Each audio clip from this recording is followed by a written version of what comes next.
Hey everybody, welcome to another video. I am DJ Charlie.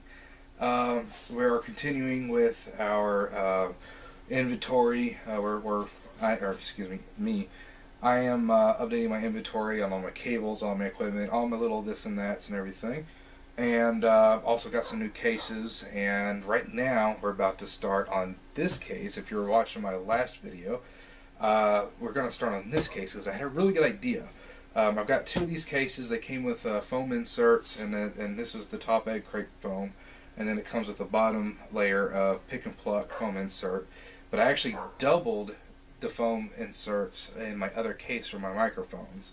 So if you want to see that, make sure you go check out my other video. And this guy gave me a really good idea, so I'm going to show you what I'm going to do. So what I've got in this box is actually toss that aside. This is my rear projection screen that I use for outdoor movie nights, sometimes presentations and stuff. It is front or rear projection. I'm not going to open the whole thing. It's actually a 5x9 screen, and I just got a pack of bungees to go with it. It was actually very inexpensive. Got this on Amazon. I want to say about $100 for it all. Not a bad deal. And again, if you're a mobile DJ, you've got your own equipment, then all you have to do, and you've got a 10-foot light truss, just get a screen, get some bungees, get a projector, you're good to go. So here's what we're going to do. We're going to take our screen. Let's see if I can get it to fit in here without creasing. I may have to refold it because it's so close, but no cigars. Okay, so I've got the foam flat side up on top of the screen, and I'm going to take my bundle of bungees. These are all the bungees that it takes to strap the screen onto the truss.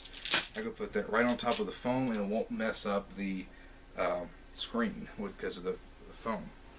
So I've got this, the tool holder here. I'm not sure what I'll do with it yet, though, or what I want to put in it. And I may not put anything in it. I may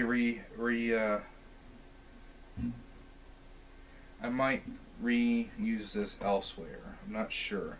But for right now, I'm going to leave it be with the screen and the bungees. And we'll call that one completed for now.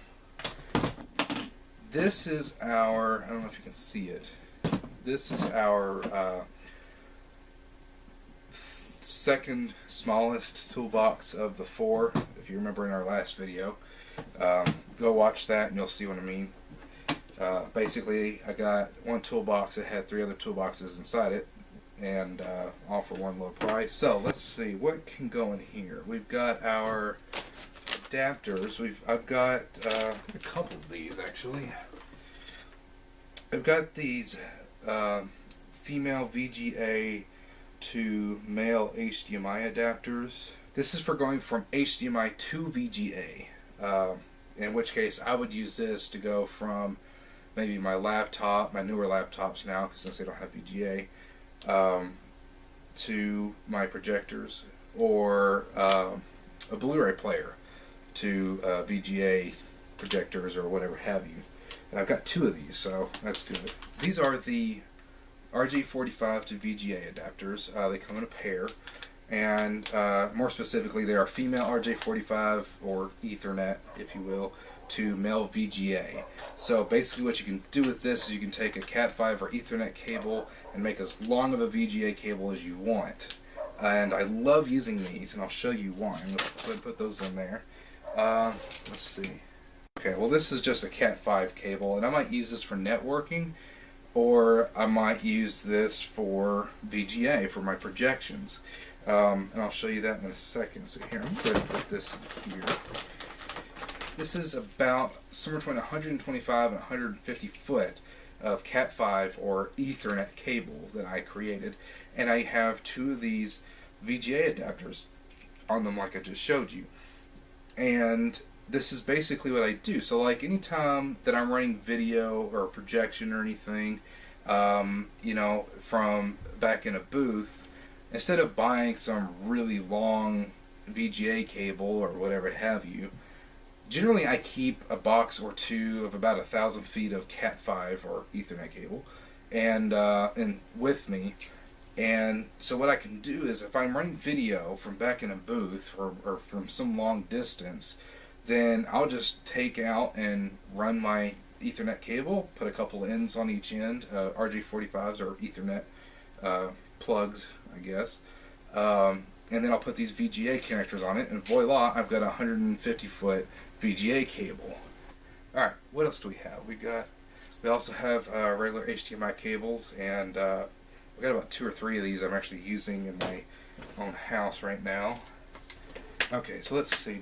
I do have the smaller version of those. Oops, of the little tackle boxes, or what I call tackle boxes. You can call them part boxes or the assortment boxes, organizers, I think is what they're called.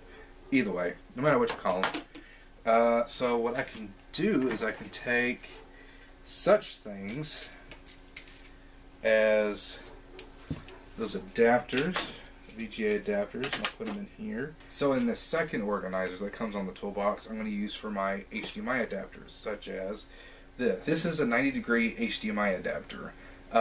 This is actually very useful in the field. You'll be surprised. If you ever need to plug in a HDMI cable into a really tight place, you know, or a Roku stick especially. These are great for TVs, like for the back of TVs that you're getting wall mounted or something, again for Roku sticks and such that might stick out too much. But these are actually surprisingly useful in the field for many different reasons, and you'll if you ever do video, I guarantee you're going to be glad one day that you got this thing and have it with you. And so I'll put that in there, and eventually I'll round up my HDMI extender adapters, whatever you want to call them, which is basically a female-to-female adapter, so you can plug in 2 different lengths of HDMI cable and extend it. Okay, so that does us for our video box for right now. So let's set that aside. So next we're going to do our lighting cables and, you know, mini lasers and the such, but that will be in the next video, so make sure you check that video out. And if you haven't already seen our previous video where we've sorted out our audio cables and DI boxes, microphones, wireless microphone systems, all that good stuff, be sure to check those videos out too.